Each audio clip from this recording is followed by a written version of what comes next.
अस्सलाम वालेकुम स्टूडेंट्स। कल हमने एक्सरसाइज नंबर 1.1 के क्वेश्चन नंबर 3 तक किए थे। आज हम क्वेश्चन नंबर 4 करेंगे। क्लास 9 की exercise number 1.1 question number 4। Question दिया गया है, which of the following matrices are equal, कि मंदरजेल में से कौन से मैट्रिसेस जो है इक्वल है। तो मैट्रिक्स तभी इक्वल होगा जब इसके करस्पॉन्डिंग एलिमेंट इक्वल होंगे। फॉर एग्जांपल एक मैट्रिक्स में लिखता हूँ 2 5 7 3, तो ये इक्वल होगा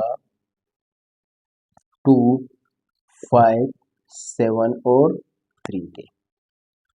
अगर इसके करस्पॉन्डिंग एलिमेंट बराबर हों तो मैट्रिक्स बराबर होंगे, otherwise it will not be equal. अच्छा, इसमें एक थोड़ी सी बात हो सकती है। फॉर एग्जांपल यहाँ पे मैं लिखूँ कि 25/5 2 की जगह फॉर एग्जांपल हो 3-1, और 7 की जगह फॉर एग्जांपल हो 10-3, तो इससे कोई फ़र्क नहीं पड़ता। असल में 3-1 2 ही है। इस तरह अगर 25 को हम 5 से डिवाइड करें तो 5 ही आता है, और 10-3 से 7 आता है, तो इससे कोई फ़र्क नहीं पड़ता। मगर ये होना चाहिए कि वो नंबर जो है वो इक्वल हो। तो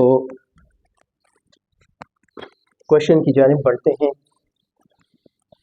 अब फर्स्ट क्वेश्चन जो दिया गया है वो है a = 2 5 1 3। अब इन मैट्रिसेस में कोई एक मैट्रिक्स हमने देखना है कि उसके उसमें भी यही नंबर्स हों 2 5 1 3। इसको अगर चेक करें तो 2 5 तो इक्वल है, मगर यहाँ पे 1 है और यहाँ पे 4, ये कैंसिल। यहाँ पे आते हैं 1 + 1 2, 3 + 2 5, इस तरह 2 + 1 भी 3 है, ये भी ठीक है, लेकिन यहाँ पे 1 और यहाँ पे 4, ये भी नहीं हो सकता।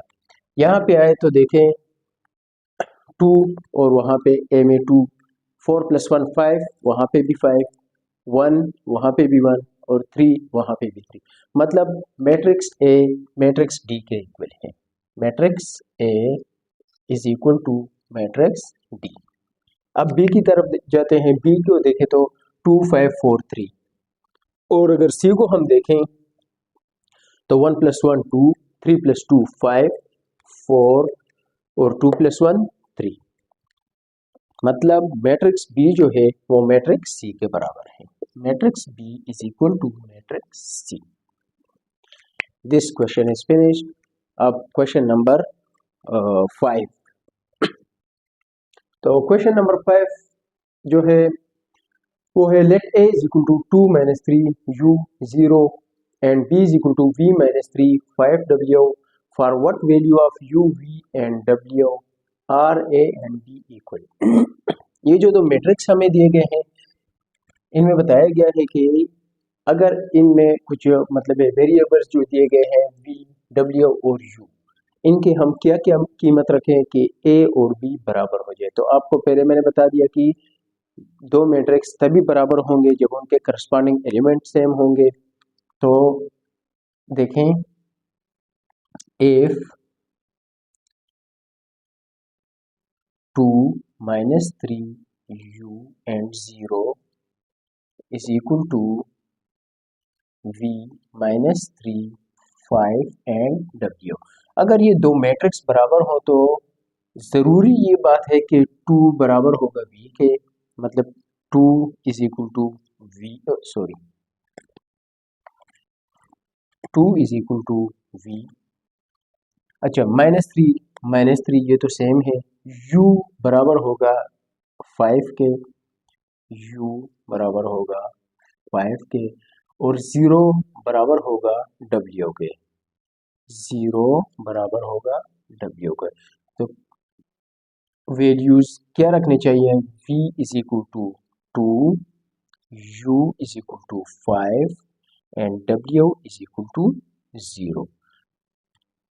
इन वेरिएबल्स की यही कीमतें होंगी तो ये मैट्रिसेस बराबर होंगे। आपने लिखना है कि the matrices will be equal if v is equal to 2, u is equal to 5 and w is equal to 0। मैं थोड़ा सा लिख लेता हूँ यहाँ पे, दी matrices will be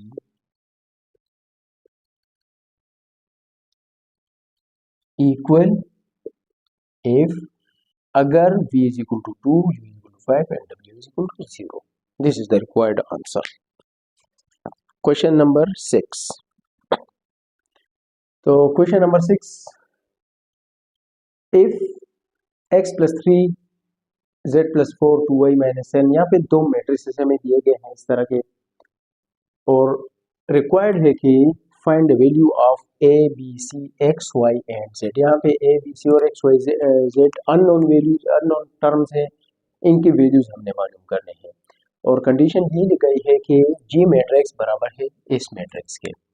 तो इक्वलिटी की प्रॉपर्टी मैंने आपको बता दी है कि अगर करस्पॉन्डिंग एलिमेंट बराबर हो तो मैट्रिक्स बराबर होंगे, अदरवाइज नॉट। तो सिंपली अगर x प्लस 3 को देखें तो यहाँ पे ये 0 के बराबर होना चाहिए। फर्स्ट में लेता हूँ, इफ दी गिवन मैट्रिसेस और इक्वल, अगर ये मैट्रिसेस इक्वल हैं तो फिर x प्लस 3 0 के बराबर होना चाहिए। 3 को उस साइड पे ले जाएं तो x is equal to minus 3।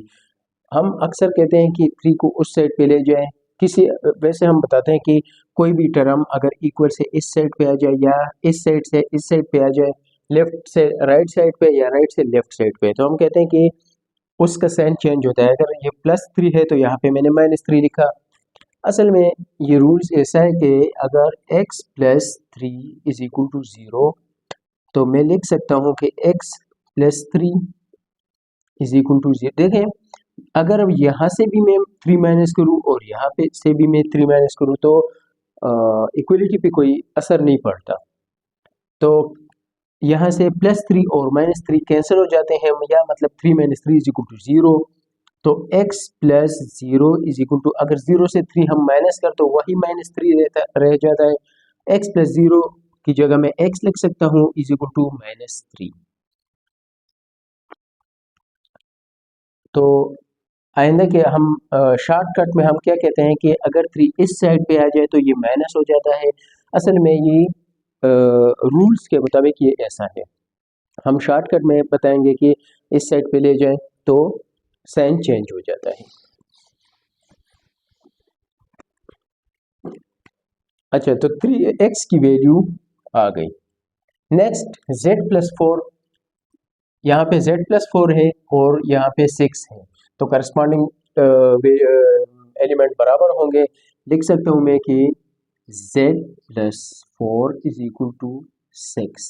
अब वही जो मैंने रूल बताया कि 4 को उस साइड पे ले जाएं तो z is equal to 6 minus 4 और z इज इक्वल टू 2। ये z की वैल्यू आ गई। नेक्स्ट देखें, 2y minus 7 is equal to 3y minus 2 होगा। 2y minus 7 is equal to 3y minus 2। Corresponding element बराबर होंगे। इस माइनस 7 को उस साइड पे ले जाए तो 2y is equal to minus 2। अगर माइनस 7 इस साइड पे आ जाए, सॉरी एक मिनट, 3y माइनस 2 लिख लेता हूँ। अब माइनस को उस साइड पे ले जाए तो ये प्लस 7 हो जाएगा। 2y is equal to 3y, 7 minus 2 तो प्लस 5। अब 3y को इस साइड पे ले आए तो 2y minus 3y is equal to 5। 3y इस साइड पे आ गया, यहाँ पे सिर्फ 5 रह जाता है। 2y से अगर 3y हम सब्ट्रैक्ट करें तो माइनस y रह जाता है इज इक्वल टू 5। अब हमें जो वैल्यू चाहिए वो हमें y की वैल्यू चाहिए और यहाँ पे माइनस वाई आया, तो क्या करेंगे, दोनों साइड को माइनस से मल्टीप्लाई करें, तो minus into minus y is equal to -5। मैंने माइनस इस साइड से भी मल्टीप्लाई किया और इस साइड से भी मल्टीप्लाई किया, यहाँ माइनस माइनस मल्टीप्लाई होकर प्लस हो जाएंगे और यहाँ पे -5 रह जाता है, तो y इज इक्वल टू -5। ये y की वैल्यू भी आ गई, x, z और y की वैल्यू आ गई। अब हमें मालूम करने हैं a, b, c की वैल्यू, तो इस दूसरी रो में आ जाते हैं -6 इज इक्वल टू, यहाँ पे भी -6 है, a minus 1 is equal to -3, यहाँ से हम a की वैल्यू निकाल लेते हैं, तो a minus 1 is equal to 3, यहाँ पे a माइनस 1 है और यहाँ पे -3 है।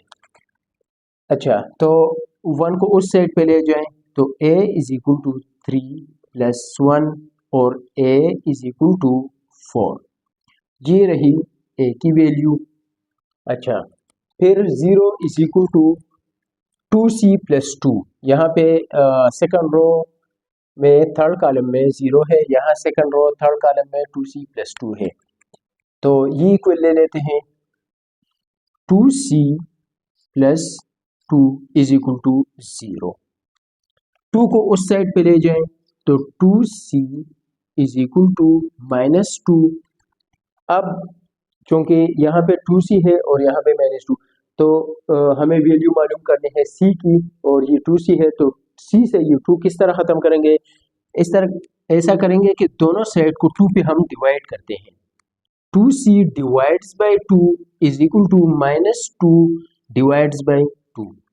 जब यहाँ पे 2 और 2 कैंसिल हो जाएंगे और यहाँ पे भी 2 और 2 कैंसिल हो जाएंगे, लेकिन यहाँ पे -1 रह जाता है, तो c is equal to -1।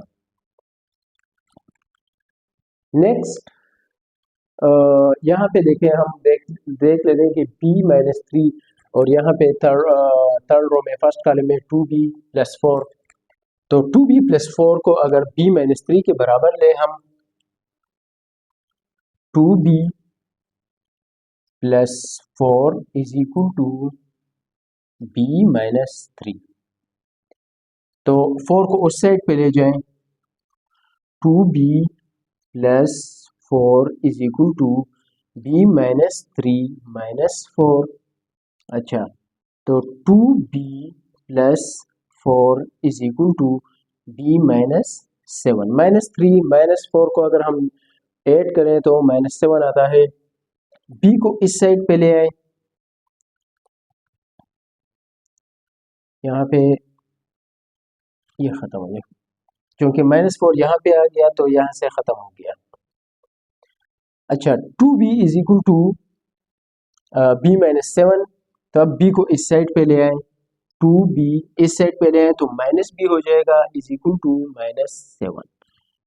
2b से अगर हम दो b हो, अगर उनमें से एक b को हम मतलब उनसे हटा दें, 2b से एक b को हम मनफी करें, तो b आता है इज इक्वल टू -7।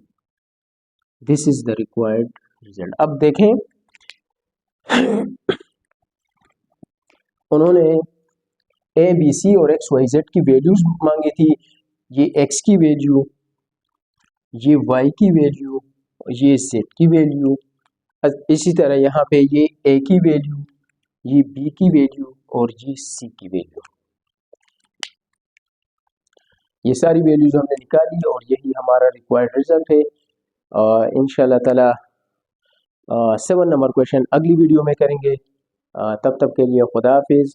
अगर आपको ये लेसन, आपको ये वीडियो पसंद आई हो तो आप लाइक करें, सब्सक्राइब करें और दोस्तों के साथ शेयर करें। बेल आइकन को बजाना मत भूलें ताकि अगली वीडियो की नोटिफिकेशन आपको मिलती रहे।